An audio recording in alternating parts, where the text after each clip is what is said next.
hagsmuna minna sem lántakandi gagnvart kerfi sem var mér vægast sagt fjandsamlegt.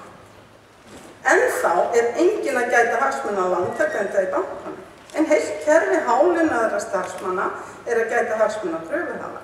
Þetta réttlátt og sanngjarnt? Viljum við lántakendur hafa þetta svona?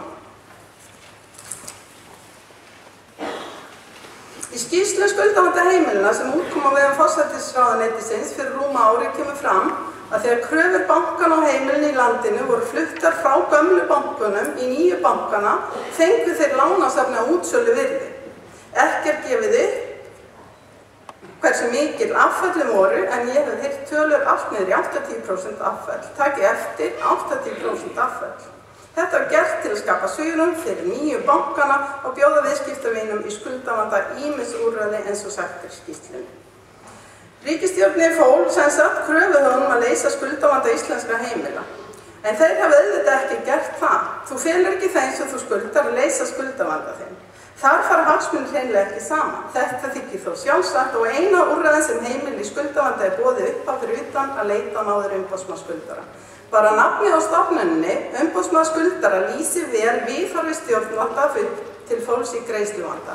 Það þarf mikinn kjark eða algjör uppgjöf til að taka á sig þann styrkur.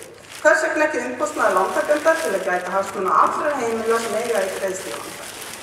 Ég held að stjórnvöld gerir sér enga grein fyrir því viðmóti og framkomu sem lántakendur í skuldavanda þurfa að þola kröfuhöfum í hvaða stöðu þau eru búin að koma fólkinu landinu í. Lánin mín hafa bara hækkað, en ykkar lán. Hafið þið notið þessara gjafa ríkisstjórnarinnar til íslenskra heimila? Hefur lækkun lánan ykkar til nýja bankana skilað sér til ykkar, heimilin í landinu, eða hafa bankarnir stólið þeim? Réttið upp hönd þau sem hafa fengið niðurfellingu skulda umfram 110%. Þeir sem stjórna fjármunum og eiga kröfurnar setja leikregluna fyrir okkur sem eigum að greiða lánin og þessar reglur eru einhliða hagstæða kröfuhöfunum og vægast sagt fjandsamlega fyrir lántakendur heimilin í landinu. Verðtryggingin ein þessara leikreglna og líklega svo versta. Í skýrslu forsætisráðherra kemur líka fram 100.000 heimili töldu fram fasteign til skatts árið 2009. Af þeim eru 73.000 með fasteignalán. Komið hefur fram að í dag skulda 60 fjölskyldur meira en andvirði fasteigna sína. Með öðrum orðum, 60 fjölskyldur á Íslandi eiga ekki eignir upp í skuldin, eiga ekki heimili sín. Þetta þýðir að 60.000 heimil á Íslandi eru í raun gjaldþrota. Og þetta bara eftir að versna ef ekkert verður að gert. Á sama tíma hafa milljarðar verið afskrifaðar hjá útgjöldum líka á kostnað þessara sömu heimila. Hvar eru þessar 60.000 fjölskyldur? Meðan 60.000 fjölskyldur sættu sér þegjandi við óréttlæti, láta þetta yfir sig ganga, þá breytist ekkert. Meðan kröfuhafar fá viltu hætta þessu að beina þessu ljósið í andlitið á okkur? Breytist ekkert. Vísanlegast bara. Það gerist ekkert fyrir fólki í landin opnar augum fyrir óréttlætinu, viðurkenni vandann, mótmæli meðferð kröfuhafa á íslenskum heimilum og fjölskyldum og krefst breytinga. Ísland fallegt og gjöfult land og hér viljum við búa, en þeir sem hafa stjórnað fjármálunum á Íslandi hafa nánast gert landið óbyggilegt efnahagslega. Þetta mannanna verk, þetta ekki náttúruhamfarir og þessi þarf að breyta. Þeir sem stjórna fjármálaheiminum ætla ekki að breyta neinu. Breytingarnar þurfa að gera að frumkvæði fólksins og lánþeganum og byrja í hugum fólksins. Hugsanir móta viðhorf og til að breyta viðhorfi þarf að breyta hugsunum. Einungis með breyttu hugafari næst árangur. Í dag eru leikreglurnar þannig að kröfuhafar geta tekið á okkur heimilin. Þeir geta líka tekið á okkur bílan og verulega hluti, þetta þykir sjálfsagt og eðlilegt. En þeir geta ekki tekið hugsanir okkar nema við leyfum þeim það. Það þarf að breyta viðhorfunum til fjármálakerfisins og kröfuhafanna og fólks í skuldavanda. Það þarf að breyta kerfinu, það ekki sjálfsagt og eðlilegt að 60.000 heimil á Íslandi eigi ekki eignir fyrir skuldum. Það hlaupa hérna við glæri, tíminn að verða búin. Ég alltaf lengi búin að reyna að taka þátt í íslensku fjármálakerfi á forsendum þeirra sem stjórna kerfin og setja leikreglurnar fyrir okkur lántakendur. Niðurstaða mín svo að ég get ekki og vil ekki lengur taka þátt í þessum ósanngjarna og ójafna leik. En ég vil gjarnan taka þátt í að breyta. En það gerist aðeins með breyttum hugsunarhætti og viðhorfi fjöldans. Þetta breytta viðhorf þarf að koma frá lántakendum því það kemur ekki frá þeim sem stjórna fjármálunum í landinu. Hvorki frá stjórnvöldum eða lánastofnunum. Þeirra hagur að setja leikreglurnar einhliða sér í haf. Heimilin í landinu verða að fóra að horfast í augu við skuldavandann og hætta að láta kröfuhafann segja sig hvernig að taka á honum. Þetta gerist ekki nema að lánþegar standi saman og grípi til aðgerða gegn óréttlátu kerfi kröfuhafa og krefjist breytinga. Stöndum saman, gerum Ísland aftur byggilegt fjárhagslega. Látum fjármálaöflin ekki stjórna okkur og kúa okkur lengur. Verum aftur frjáls þjóð í frjálsu landi. Takk fyrir.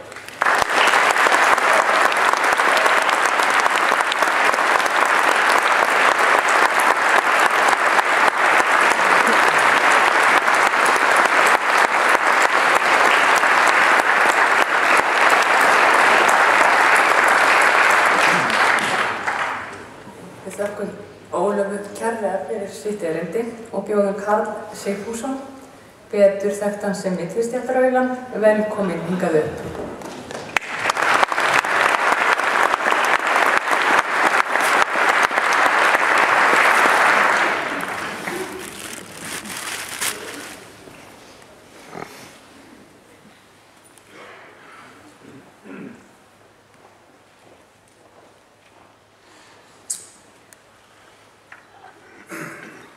Góða kvöldið. Karl Sigfússon heiti ég og 34 ára verðtryggingarfíkill. Ég byrjaði að nota verðtryggingu árið 2006 og hef ekki getað hætt síðan. Neyslan hún eykst stöðugt því dílerinn minn, hann stækkar alltaf skammtinn minn í hverju mánuði. Bara ánægðist að ég biðji það. Hann bara þvingar því upp á mig. Ég er búinn að tapa öllu sparifínu sem ég átti vegna neyslunar. Ekkert eftir. Ég sótt meðferð á síðasta ári en mér var bara sagt að það væri ekkert að mér. Ég væri bara svona 107% fíkill og því ekkert hægt að gera ennþá. Mér var sagt ég geti komið samt aftur þegar ég væri búinn að overdósa og bara algjörlega fallin saman.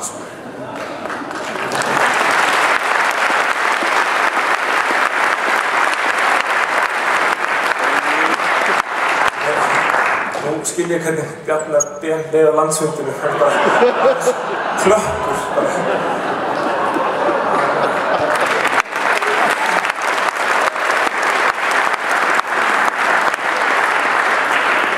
Ég ætla að taka mig saman í andlitinu. Þetta var kannski örlítið ýktur inngangur, en lýsir líðan minni glettilega vel. Ég menntaður sem verkfræðingur og í dag sjálfstætt starfandi. Ég hef unnið á verkfræðistofu, fasteignafélagi og fjármálafyrirtæki, en það samt eftir hrun, þannig að það alltaf leið. En það sem öllu máli skiptir. Ég hamingjusamlega giftur og 2 yndisleg börn. Sem sagt, býsna venjulegur náungi, bara frekar pirraður, en samt alveg venjulegur. Sem útrás fyrir pirringin ákvað ég að skrifa greinar í blöðum. Ég gerði það af því ég svo ósáttur við hvernig við tekið á skuldavanda heimilana. Klísja, en staðreynd. Ég ósáttur við öll úrræðin sé á forsendum lánveitanda. Ég ósáttur við ekki sem verið að breyta málum með langtíma hagsmuna leiðarljósi í stað skammtíma plástra. Ég ósáttur við hversu litla athygli skuldamál heimila fá hjá ráðamönnum og þeir bara virðast ekki sjá þetta sem alvöru vandamál. Viðbrögðin við greinunum 2 sem ég skrifaði, annars vegar ég kúaður millistéttarauðli og hins vegar vísitölu fjölskyldnar gjaldþrota sem birtist í síðustu viku, voru vægast sagt meira en ég eftir von á, sem segir mér að það eru gríðarlega margir í minni stöðu, því miður. Mín saga í stuttu máli einhvern veginn svona. Ég keypti framtíðarhúsnæði við hjónin fyrir fjölskylduna árið 2006 með sirka 65% skuldsetningu. Við völdum að stilla skuldsetningu í hóf og settum allt sparið féð í fasteignina. 3/4 hlutar lánsins voru í verðtryggðu íslensku láni til 40 ára frá Íbúðalánasjóði.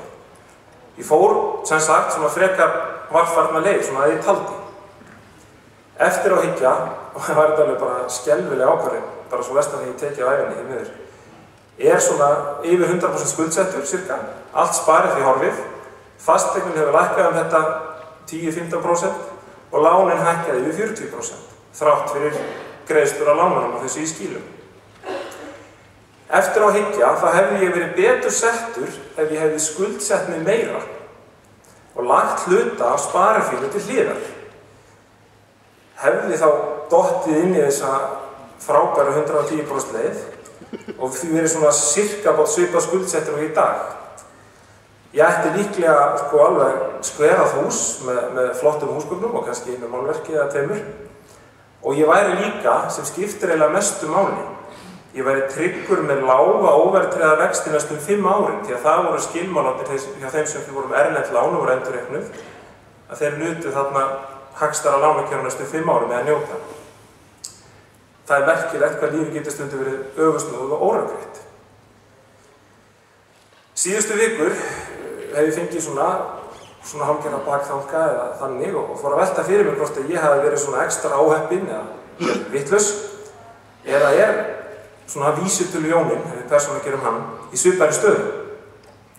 Til að átta mig svona betur á því að þá stilti ég upp einföldu sýnidæmi fasteignakaup. Ég er nú verkfræðingur og verð að reikna aðeins, brasa aðeins með þetta. Og þau líta cirka bótt svona út. Ég stilti upp fasteignakaupum fyrir vísitölu Jón sem keypti sér íbúð fyrir 20 milljónir haustið 2007. Það var nú margir sem keyptu íbúð haustið 2007 held ég. Ég gerði ráð fyrir 70% skuldsetningu frá Íbúðalánasjóði, jafngreiðslu láni til 40 ára, eins og er algengasta formið þar á bæ.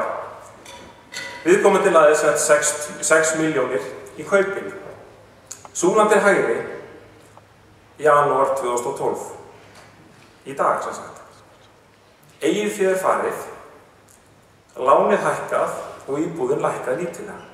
Þannig að byrja. Stuttumáli, fasteignaverðið mínus 7%, eigið fé horfið, jú, það er 25.000 skall eftir, það er ágætt. Lánið hefur hækkað 33%, þrátt fyrir að það hefur greitt að láninu cirka på 4 milljónir. Lítum á það sem leigu til að vera í húsnæðinu, verum sangja, að við samt hækkað lánið 33%. Svolítið merkilegt. Þannig að nei, ég er greinilega ekki einn að vera í þessari stöðu. Því að þessi uppstilling, hún miðar við raunverulega vísitölu þróun á tímabilinu og þá forsendu að íbúðin, hún fylgi vísitölu fasteignaverðs fyrir íbúð, þar að segja þessi þróun á eignaverðinu. Og hvað hefur svo verið gert til að koma til móts við okkar fúlu stöðu? Jú, það hefur verið boðið upp á nokkur sértæk skuldaúrræði sem gera fátt annað en að skapa mismunun og furðulega stöðu eins og Ólöf lýsti vel á hann. 110% úrræðið, bara svona okkar á milli, er einhverjum hérna inni sem dettur í huga að það væri fyrir lántakan á einhverjum tímapunkti. Ég held ekki. Þetta var einfaldlega svo uppað sem fjármálastofnanir gátu komið sér saman að væri pottþétt töpuð. Þetta er ekki grínast, ég er sannfærður um þetta. Þetta eru svona skammtímalausnir og aftur skammtímalausnir. Nú skulum við stíga eitt skref tilbaka og horfa á þetta í aðeins víðara samhengi. Eins og Ólöf kom inn á líka á hann, að þá er staða heimilanna frekar súr. Og hvernig er hún svona raunverulega? Jú, 40% fjölskyldna skulda meira en þær eiga. Það getur ekki undir nokkrum kringumstæðum verið eðlilegt. Sama hvernig við lítum á það. Það skiptir engu máli hvar þú stendur, hvaða stöðu þjónar samfélagsins. Þetta er út fyrir öll norm. Þetta er 60.000 fjölskyldur. Heimfærum það að það sem eru hérna inni, gefum okkur þetta sé svona þverskurður af samfélaginu. Þá slagar þetta í að vera annað hver einstaklingur í samfélaginu. Tæplega þó. En það er skuggalegt. En þetta er ekki búið. Sparið þér margar er tapað og framtíðarsýnin er vægast fókukennd. Því að fjölskyldur eyða sparið þér, séreignarsparnaði og taka lán til að ná endum saman. Og eignastaðan er ennþá að versna. Lánin bólna út í hverju mánuði. Sem sagt, það er mitt mat að það sé í gangi kerfisbundið hrun hjá fjölskyldum landsins. Og birtingamyndin á þessu kerfisbundna hruni, hún sést á þessu súluriti.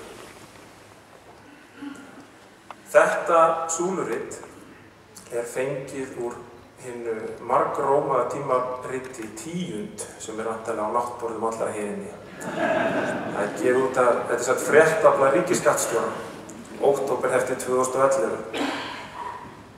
Þetta sem þetta tekið úr grein sem ber titilinn Niðurstöður álagningar 2011, þannig að ártölur sem þið sjáið á súluritinu eru sem sagt 2002 það fyrir uppgjörsárið 2001, þetta álagningin það árið. Og það rauða súlan, hún sýnir fjölda fjölskyldna sem eru með neikvæðan eignarskattsstofn. Bara skuldarlegar eru.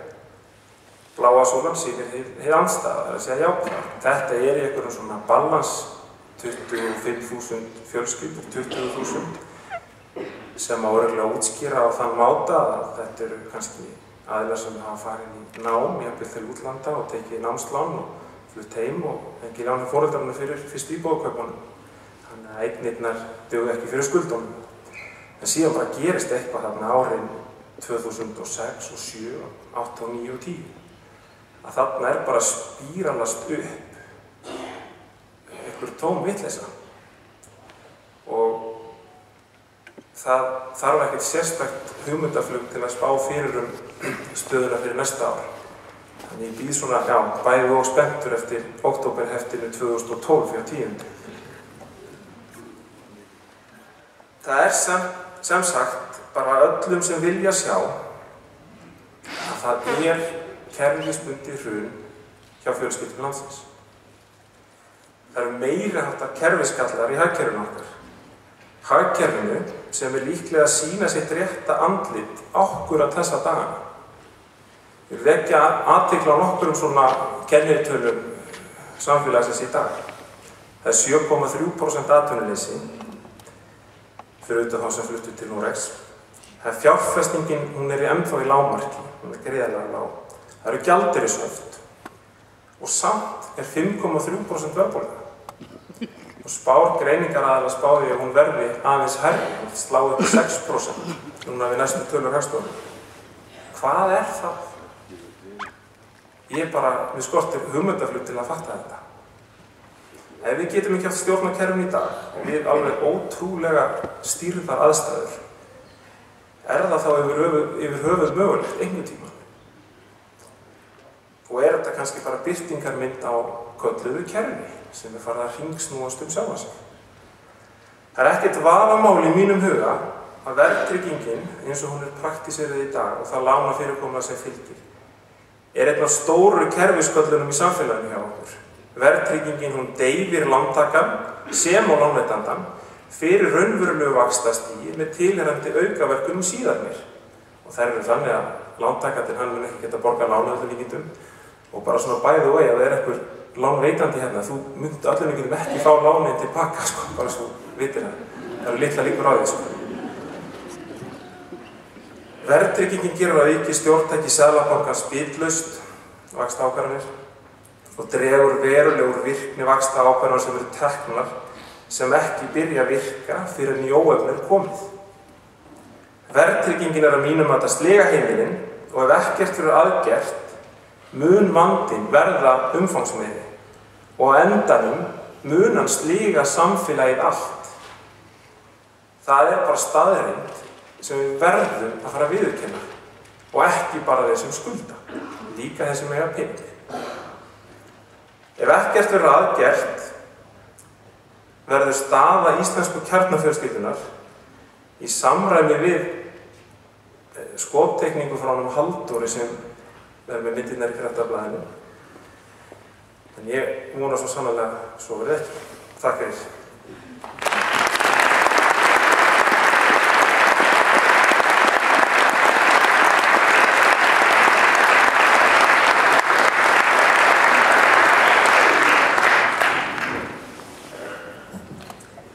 Við þökkum Karli fyrir hans erindi og aðræðina sem byrjun.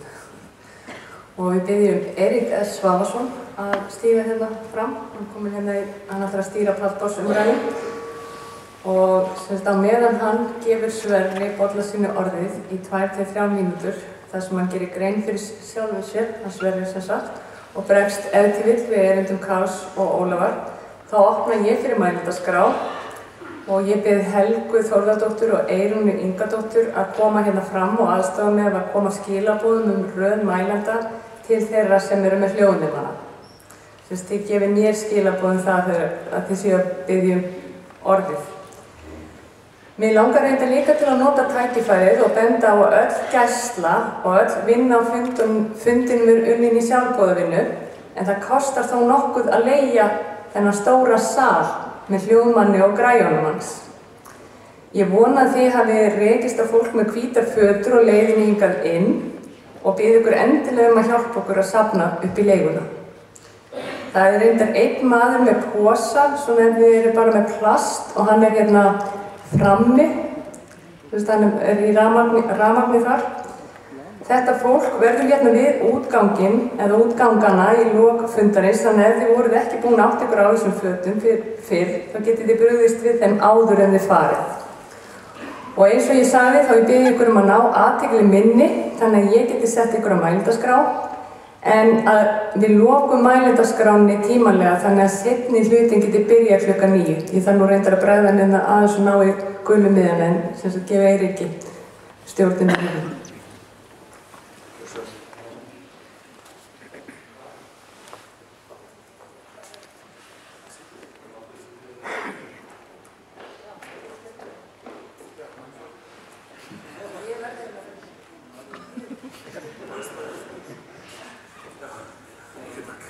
Já, hæ, komið þess að ég heiti Sverrir Bollason og ég hef verið að velta fyrir mig málum eins og í öllu sem það byrjum bara á sjálfum sér og ég hef verið að vinna í málum hóp sem við kallum lánsveðshópinn.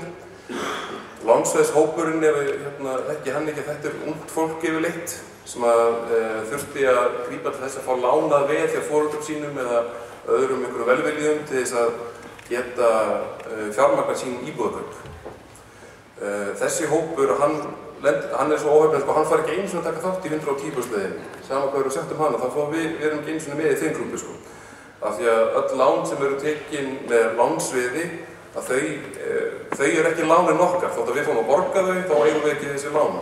Og við þurfum að setja okkur við það að jafnvel þetta séu há lán sem við erum búin að taka í okkar nafni, en fengum lána við hjá foreldrum okkar eða öðrum ættingjum, að þá er það ekki okkar lán þegar að verða að reikna dæmið. Og þessi hópur, hann er nú margt áttið spes, af því þetta er yfirleitt svona ungt fólk, kannski sem var að koma úr jafnvel löngu námi og átti því ekki mikið sparifé. Og þessi hópur er þess vegna var settur í þessa aðstöðu og við viljum náttúrulega meina að þetta sé kerfislægur vandi, að það getur enginn komist í húsnæði á Íslandi nema að kaupa sig inn í kerfið með að taka lán.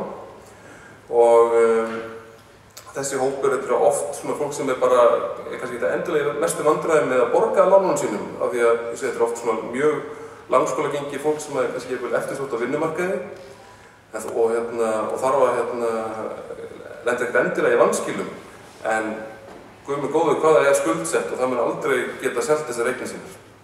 Og við sjáum ekki fram því. Og ég og Eva Baldursdóttir lögfræðingur, við höfum verið að vinna sérstaklega í málefnum þessa hóps og unnið að því að reyna að koma honum á dagskrá að minnstakosti reyna að koma honum inn í 110%-klúbbinn. Takk fyrir þessu.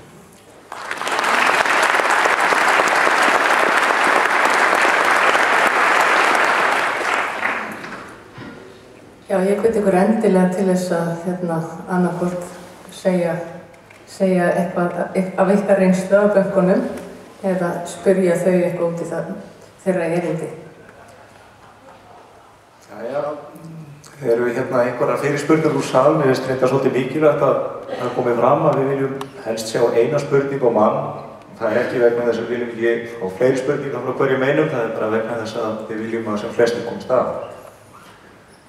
En það hljóta nú að vera einhverjir í þessum sal sem vilja annarkvæmt segja já, hérna er einn, hérna fyrir ofan. Þið skemma aðeins ofan. Það er bara beint. Rétt upp hönd. Það er einn bara við hliðina á Hákon.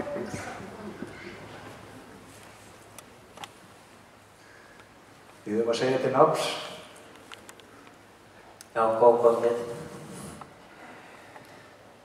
Óskar Örn heiti ég og ég vil ná að taka undir hvort tveggja frá Ólafur Guðni og síðan Sverri. Ég því miður lenti í þeim óskemmtilega leik að vera allt út í húsnæðis fasteignakaup á árunum 2003 til 2005 af hendi félagslega batterísins á þeim tíma sem að ég var sem einna mest, bæði svona einna mest bara niðri, bæði svona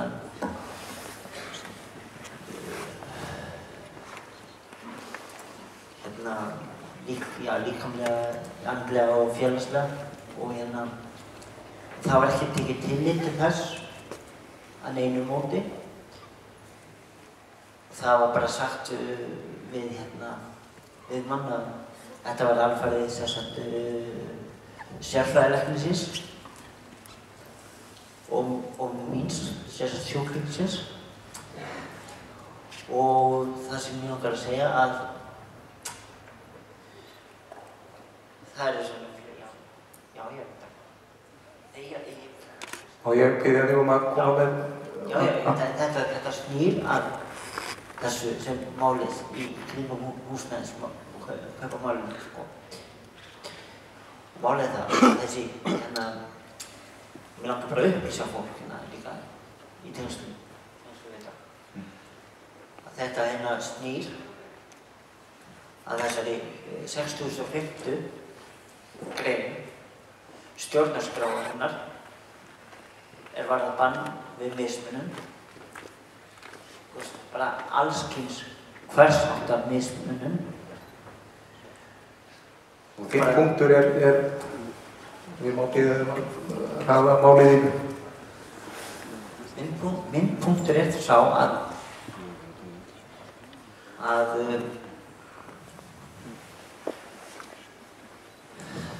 mér bara komið tími til að það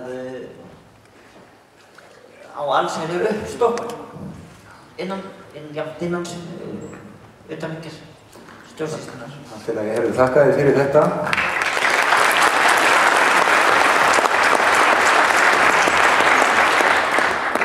Þú ætlum að fá að næstu fyrirspurn úr sal. Gjörðu svo vel. Já, Þór heiti ég Hjaltason. Fyrir 3 árum í janúar á birtist grein í Íslenskum Dagblöðum eftir einn helsta hagfræðing Danske Bank, þar sem að hann ráðlagði Íslendinga að hætta við þá vísitölutryggingu sem væri í gangi og taka upp þá tryggingu sem hann lagði til og það svo að það húsnæðisvísitölutrygging á húsnæðislánum. Ef það hefði verið tekið upp, þá væri skuldir heimilanna af húsnæðislánum lægri heldur að voru fyrir hrun. Og þá yrði eðlilegt ástand í þjóðfélaginu. Ég vil spyrja, hvers vegna var ekki farið að ráða þessa manns? Í öðru lagi, hverjir bera ábyrgð á því að það var ekki hlustað á það? Takk fyrir. Þetta er verið. Er einhver hér í plattforminu sem vil fá að kommentera á þetta, á þessa spurning? Þú mútið byrja, Karl, eða? Já, ég til ég að kommentera á þetta. Takk fyrir þetta. Mér langar að segja að það er okkar sýn hjá Hagsmunasamtökum heimilanna að hverslags vísitölutengingar eru ekki boðlegar á fasteigna- og neytendalán. Alveg sama hverju þær tengjast. Það sem við höfum lagt til er að hafa lánin með þeim hætti sem gengur og gerist á Norðurlöndunum og það er að þú tekur ákveðna upphæð láni og þú greiðir hana með ákveðni rentu tilbaka sem að kallast bara breytilegir vextir og þá byrja stýritæki Seðlabankans að virka vegna þess að leið og stýrivextir hækka þá dregst náttúrulega saman neyslan í samfélaginu og verðbólgan dregst saman. Þannig að þetta eru svona eðlilegar aðstæður sem við erum að horfa til að þurfi að koma til hér. Engar vísitölutengingar. Heyrðu mig langar aðeins. Mér langar aðeins. Líka komið með eitt smá hlut að Þórir Hjaltason spurði hver ábyrgð á. Má ég aðeins? Ég ætla að benda ykkur á að fundurinn eiginlega tvískiptur. Þetta pallborðið sem við erum að beina spurningum að núna og það eru þau sem eiginlega með orðið. Þið fáið orðið á eftir og þeir sem að spyrja svona tæknispurningar geyma það fyrir pallborðið hérna megin. Þannig að það eru tveir örugglega sem bíða og þeim fer þá inn í. Ég ætla samt að leyfa Ragnari að svara þessari spurningu en ég ætla að biðja ykkur að hafa það í huga að það er þetta pallborð eftir. Núna erum við að tala um þetta. Fyrirgefið, Sverrir vildi aðeins fá að kommenta á þetta, komdu með örstuð kommenta á þetta og svo tökum við fleiri spurningur úr sal. Ég ætla bara að enduróma í raun og veru það sem Andri var að segja. Ég held að allar vísitölur hvaða verðtryggingastöður sem við notaðum, það er alltaf verðtrygging að einhverju marki og það er bara mjög eðlilegt að lántakandi og lánveitandi deili ábyrgðinni á hvernig og áhættunni á því hvernig efnahagsmál þróast. Það er ekki sanngjarnt eins og gert núna að það er bara við lánþegarnir sem fáum að bera þessa byrðar af því. Þakka þér fyrir. Við skulum fá næstu spurningu svar. Fá nafn líka. Já, góða kvöldið, Erlingur heiti ég. Ég hef spurningu til Andriðu. Það var það sérstaklega út af því sem var verið að tala hérna fyrir 3 árum í þessum að Björn Þorri var að gera í sambandi við ESA. Síðan hef ég aðra spurningu til panelsins sem var verið að tala þetta Karls og Sverris. Þegar maður veisvitandi veit af, hvað það má segja, lygum og svikum staðfestum frá hendi lánafyrirtækja, af hverju er þá ekkert gert í því? Þakka þér fyrir. Karl og Sverrir. Já, ég kom nú kannski ekki beint inn á lygar og svik í erindinu en frekar voru forsendubrest. Ég viðurkenni það að þegar ég keypti fasteignina á í hjónin 2006 að þá taldi ég verið að fara varfærnu leiðina. Þar var náttúrulega svolítið ábyrgja á móti erlendum lánum á þeim tímapunkti. Þess vegna taldi ég verið að fara varfærnu leiðina. Ég var ekki komið þá sýn á virkni verðtryggingarnar á þeim tíma í miður. Ef að svo hefði verið þá hefði ég náttúrulega aldrei stigið þetta skref. Það er einum ljósara. En lygar og svik, þetta er meira kannski svona hálf sannleikur. Í sannleika sagt þá veit ég bara ekki hvort að þeir sem voru að veita mér lánin hafi átt að sjá þessu heldur því að þetta er bara það flókið að það voru ekkert að fatta þetta því miður sko. Já, það er svona mín sýn á þetta.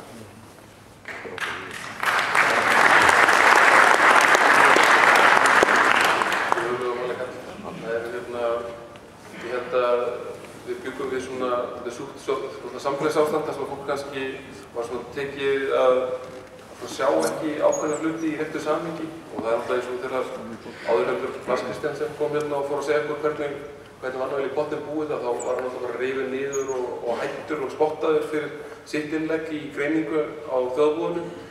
En ég gæti alveg trúið að þú væri kannski að tala svona ákveðið tilfelli þar sem að bankar og fjármálastofnanir eru kannski ekki alltaf að fara að formkröfum þegar þeir eru að fara í sínar aðgerðir og ég hveti alltaf til þess að vera með gátlistana uppi hvaða formkröfur eiga að vera gerðar til aðfarar og allra annara aðgerða af hálfu bankanna og vera alveg viss á því að þeir séu búnir að fylla út réttu pappírana og skila þeim á einhver staði. Ég ætla aðeins að fá að grípa inn í, það eru 4 sem bíða núna þannig að ég ætla að loka mælendaskránni eftir næstu törn. Þannig að ef það brenna inni með eitthvað þá endilega gera vart við ykkur núna. Það er Ég ætla að fá næstu spurningu og biðja menn að vera hnýtt með það. Fundarstjóri, frummælendur og ágætu gestir. Ég er brottfluttur Íslendingur, ég flúði 95, lenti náttúrulega í 80-hruninu, 70-sóknum og öllu því. En mér finnst mjög skrítið að eins og gamlu glímumennirnir, það þarf krók á móti bragði og af hverju bankarnir að sýna ofurhagnað á Íslandi, af hverju eru þeir ekki skattlagðir 99%? Það var hægt að redda öllum vandræðunum með sjúkrahúsin og fleiri hluti með því að skattleggja gróða þeirra. En svona hugmynd. Takk fyrir. Takk fyrir. Það fá næsta fyrirspyrjanda. Og ég ætla að loka fyrir mælendaskunum. Það er ekki svara sér nógu. Fyrirgeðu, það er hérna. Þú vilt ekki svara spurningunni á nógu. Ef við skulum taka það, því þetta er orðið svo margir, við skulum taka hérna bara 2-3. Næsti fyrirspyrjandi er þú undan. Gjör svo vel. Já, góða kvöldið. Ég ætla að byrja því að þakka fyrir hennar frábæra fundina, Vilhjálmur T. Birgisson og Kemal Akransi. Mín spurning er kannski fyrst og fremst þú, hvernig getum við leyst þetta vandamál? Nú liggur fyrir eins og þú sýndir og einnig glærun áðan, Karl, að 60% heimila eru orðin með neikvæða eiginfjárstöðu og það liggur alveg fyrir vegna hvers það er. Það er einfaldlega vegna þess að verðtryggðar skuldir heimilanna hafa frá hruni hækkað 300 milljarða og það skýrir nákvæmlega þessa glærun sem að þú varst með þarna áðan. En grundvallar, kannski eða spurningin sem ég myndi vilja fá er það hvernig náum við að vinda ofan af þessu. Við höfðum tækifæri 4. október þegar skipið var nefnt sem að forseti Alþýðusambandsins var í að frysta verðtrygginguna tímabundið en einhverju hluta vegna tókum menn ákvörðun það að gera það ekki. Þess vegna er mín spurning, er einhver leið til að vinda ofan af þessari villu? Takk fyrir.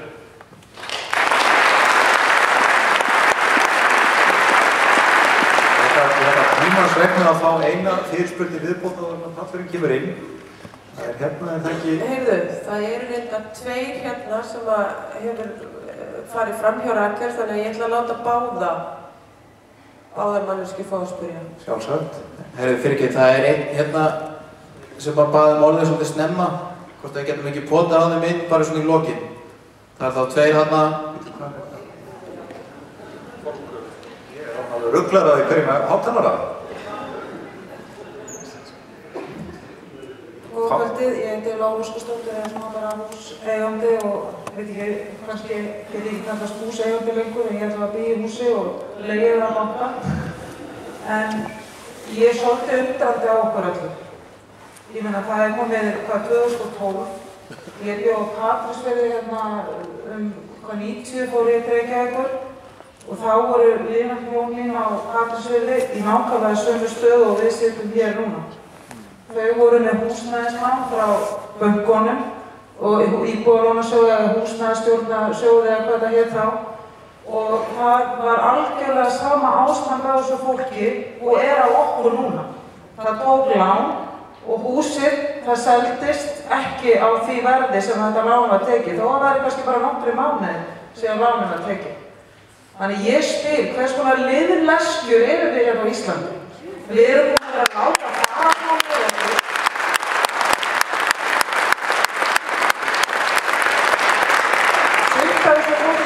Reykjavíkur á mögulegna eins og maður segir, aðrir hafa haldið út.